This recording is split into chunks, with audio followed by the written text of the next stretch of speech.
screen, everyone. So question number 11 is about a statistical measure which is based on the entire population is called as parameter. So the statistical measure is called as parameter, while the measure based on a sample is called as what? So we have, population is parameter. Okay. So this is what the equation stats. So what does sample is all about? Is it about parameter? Is it about inference? Is it about statistics, or none of this? So which of them indicates the right answer? Yes, quickly, everyone. Coming to the right answer.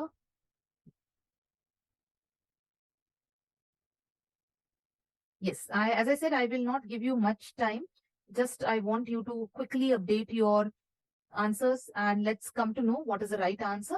So yes, if a parameter population is called as parameters, sample is known as a statistics. And this concept I am been teaching you from long.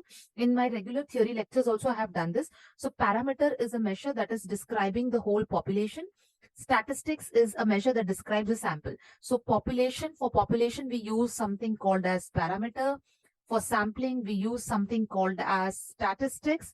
Okay. And sampling frame is a device or material from which samples are drawn. So samples are drawn from a sample frame, and sampling design is a map or a roadmap, a plan which is, used for selecting the sample. So sample is selected from where? It's selected from sample design, right?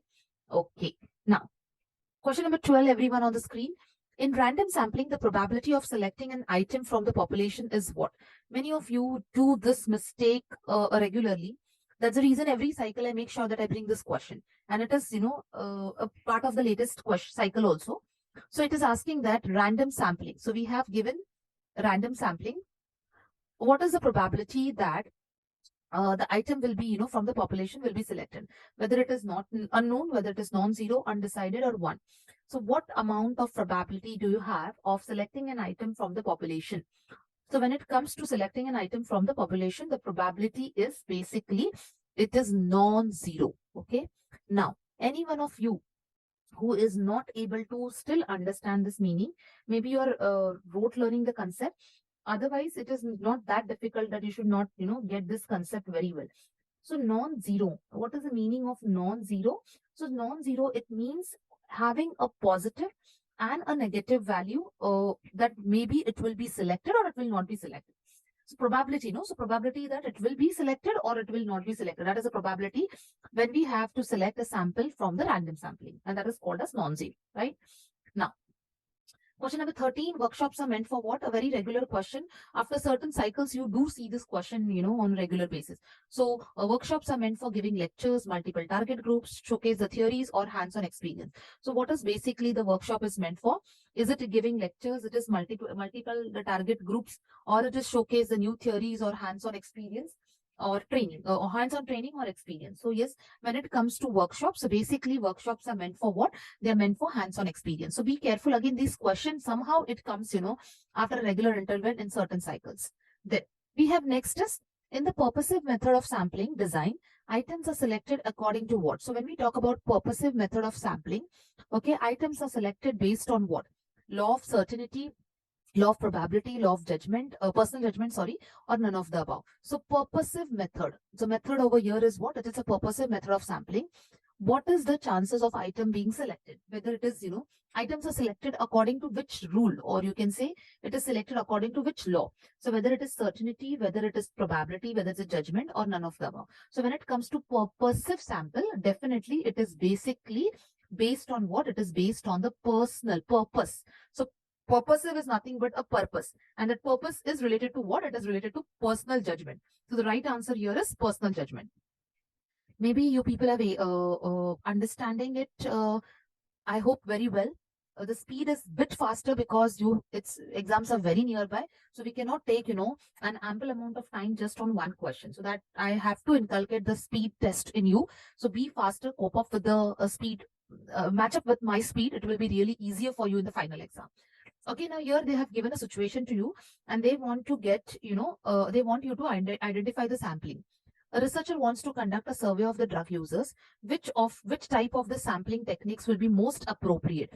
Whether it is sequential, snowball, quota, or convenience sampling. So researcher wants to conduct a survey of drug users. Now please be careful over here. Drug users, it means the people who consume drugs. So it is not easy to get this data, primary data, very easily. In fact, no one will confess that yes, they are taking drugs. So what will be the best method of sampling? So the best method of sampling here we have studied very well, that is your snowball sampling. It means it is networking. Your networking will be based on what? Your network will be based on what? Based on that, you will can collect a appropriate amount of samples, right? Coming to question number 16. Now, which type of the research encourages participants' perspective? So we talk about research. Again, this question is very common nowadays. Which type of research is encouraging participants' perspective? Is it ethnography? Is it historical, exegete or experimental? So which research encourages participants' perspective? So when we talk about participants' perspective, it is basically the ethnographic research is the one which is engaging what? Which is engaging the participants' perspective. So this is the one which tells you about the cultural norms and based on the community culture. So it is something which encourages participants' perspective, right? Coming to question number 17. Hypothesis testing which results either into affirmation or disaffirmation is the explicit concern. For which methods of research? If they have given the methods, you have to talk about hypothesis testing, descriptive, experimental, ex post facto, historical, or it is called as exegetical. So now which method? So now in case if this one method which is prominently coming in this one cycle, this I'll tell you, exegetical method is basically it's a criticism, okay, or a critical explanation, not criticism, sorry, a critical explanation which is given, or like for example interpretation of a particular concept. So it is related to what? Explanation. So explanatory also you can use the word. So they have just changed the terms. The concept is one and the same. Okay. Now, yes. So which of the hypothesis testing will result into either affirmation and disaffirmation of what? So whether it is descriptive, experimental, ex post facto, or historical, or it is exegetical. Okay. So yes, let's see. So when it comes to hypothesis testing, it will be basically the method first will be experimental and the ex post method. So the hypothetical testing results either into affirmation or disaffirmation, which with these two methods, right? Now, coming to the next question is about the following. You have problem formulation, you have hypothesis, sampling procedure, and data analysis. You have to match them with the given presentations, that is description, tabular or graphical, drawing a subset, raising pivotal questions, or setting up, a relationship among various variables. So which of them matches? Problem formulation is for what? Hypothesis making is for what? Sampling is for what? Or data analysis is for what? So which you have to map, okay, as per the description. So from the given description and from the given data, the right answer is basically option number 3. Now let's see. So when we talk about problem formulation, it is setting up the relationship among the variables of research. So it is to set a relationship among the variables. We are talking about hypothesis test making. So it talks about raising a pivotal question in the field of inquiry, selecting a sampling procedure in order to draw a subset from a larger set, and data analysis is nothing but with the help of tabular and graphical representation. All this is a part of research only, and some other way in order to write a paper or maybe to study the research concepts, we have used this, right? Okay. Now, we have again types of research and the features. So we have quantitative, qualitative, descriptive, analytical. And the features: explanation, cause and effect relationship, inductive research, are similar to deductive research. So I'll just clear the ink. You can quickly read those and come to the right answer. Let me see how many of you are coming to the right answer.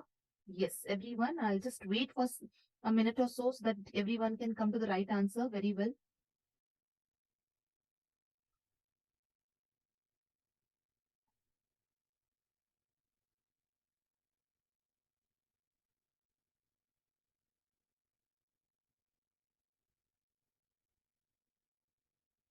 Yes.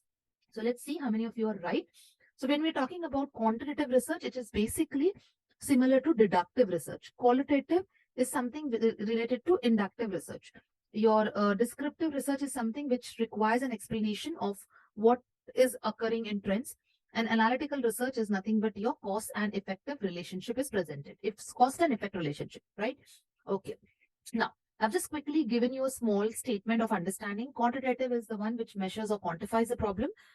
it is very well structured, and it is quite similar to deductive research. Okay, so you are deducting and coming, from general, you're coming to something, a particular, a specific thing. Qualitative, it's a phenomena or a quality of understanding the problems.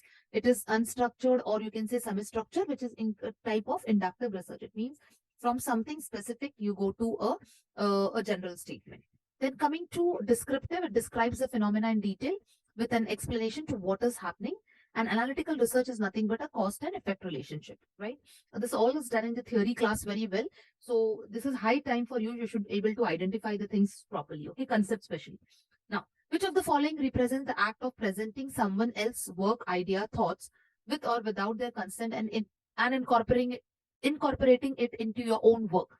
What is this statement called as? Either it is plagiarism, either it is partial duplication, duplicate publication, or multiple authorship. So basically, what it is known as, a very common question will almost every cycle from this last 3 years.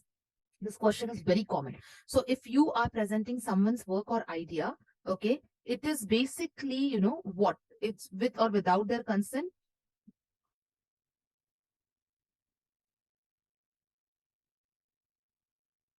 Yes.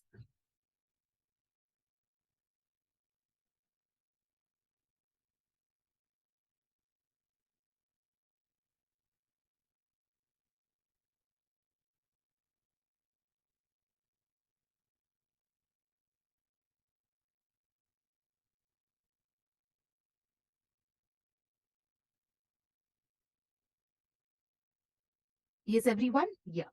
So this is basically, if you are taking someone's work idea and with or without their consent and incorporating it as your own, so it is something called as plagiarism, right? Okay. Now coming to the next part is the statement 1 and 2. You have to tell whether the statements are right or wrong, correct or incorrect. So action research is cyclic in nature. It involves plan, act, observe, reflect cycle. The purpose of action research is to develop a theory develop a theory to explain a casual relationship among the variables. So what exactly it is, okay? So action research, which is cyclic in nature, involves plan, act, observe, reflect cycle, and the purpose is to explain the theories, to explain the casual relationship among the variables. So from the given statement, what is right, what is wrong? Action research we have studied n number of times, so this again should not be a difficult for you. So yes, statement 1 is very true, but statement 2, that action research is to develop a theory to explain causal relationship, no, it's incorrect. Okay. Coming to action research, as I said, it is based on, creates knowledge based on inquiries, which is conducted within a specific practical context. As articulated, the action research is to learn the action that leads to a personal or professional development. It is cyclic in nature. The cycle is plan, act, observe, reflect. The purpose of ex post facto research is something to develop the causal relationship among the variables. Okay. Now, coming to question number 22, identifying the statements which describes the characteristics features of qualitative research. So they have given you certain features. You have to identify which is qualitative research. Researchers tend to analyze the data inductively. The substantive research hypothesis is tested via null hypothesis. Data is taken from words of pictures or actual settings are the direct source of data.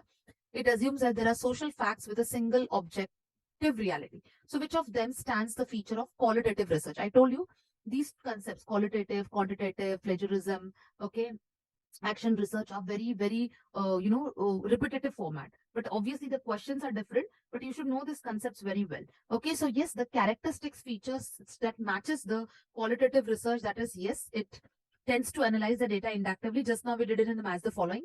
Then see, in match the following also it was repeated. So see how it is, this I'm talking about this question just to give you clarity. Here also we studied, no, that qualitative research is similar to inductive research, right? The same thing they repeated over here, right? Then second is, the data is taken in the form of words or pictures, and yes, the actual settings are the direct source of data, right? Now, the same thing I've explained you with the help of points, that qualitative research is based on general law. It is like other research, it is based on the pictures, or words. It is about the actual settings. The research is a single reality in qualitative research. Basically, a single reality is not observed. There are many such factors and components. Reality is based on concepts that are distinct from each person and change over time. Also, there can be never a null hypothesis in the qualitative research, but it uses the question instead, right? Now, Which of the following actions are best represent action research? Now see, just now we did in the form of statement question.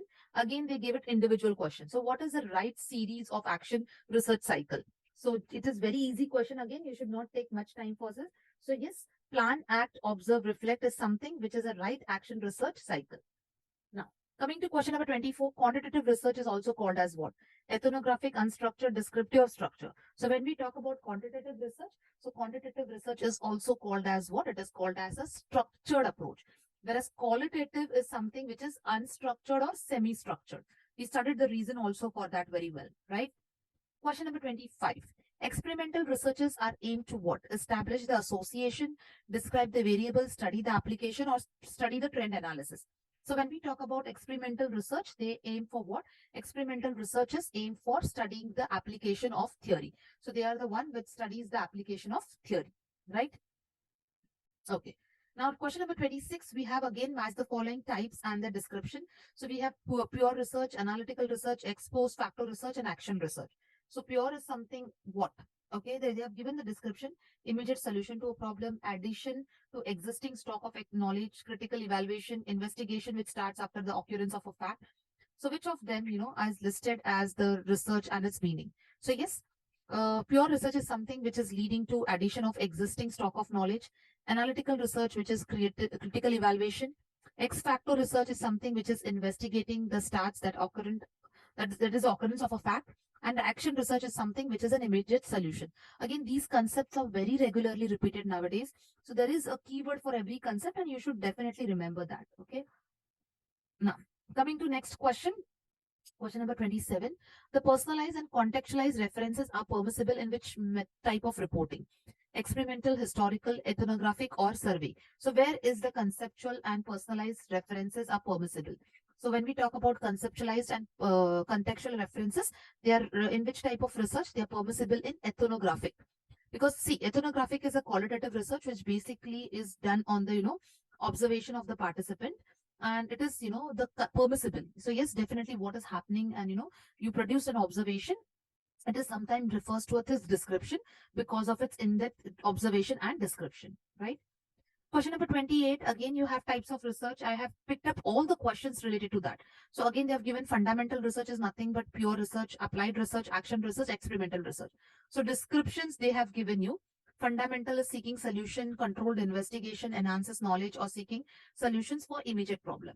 So yes, I just now you started in this. In fact, this should be very easier for you. But and I'm giving you all the type of questions so that you know if the question comes from how and when. Okay. So yes, so let's see. So fundamental research is something which talking about what the knowledge. Applied research is something which talks about what the seeking the solution for the practical problem. But action research is for immediate problem. If you can see C4, and experimental research is something where the control investigation happens. Right? Okay. Question number 9, assertion and reason. So assertion and reason questions, you know very well how you to look at this question. You have to see the reason based on assertion. The purpose of research is to revisit the situation to ensure that there is an amelioration and improvement. Okay. Action research is a format of research which is basically directed at bettering the solution. So which of the statement is true? Which of the statement is, assertion is true and reason is wrong? All right. So if you see, yes, the purpose of the research is to revisit to find whether there is an improvement or enhancement. And action research is the one which is basically directed to better solutions. That also is an immediate way, right? Coming to the last question of the day. And again, research ethics topic is very famous. So the issue of research ethics is pertinent at which of the following stages? Either it is identification, definition, or delimitation, defining the population, sampling, or techniques, data collection, data analysis, or reporting, or data collection, data analysis. So which of the issue is reported over here? So when it comes to issue of research ethics, so basically issue of research ethics is about data collection, data analysis, and reporting of research findings. So this is how the research is collected. Is it clear? Okay.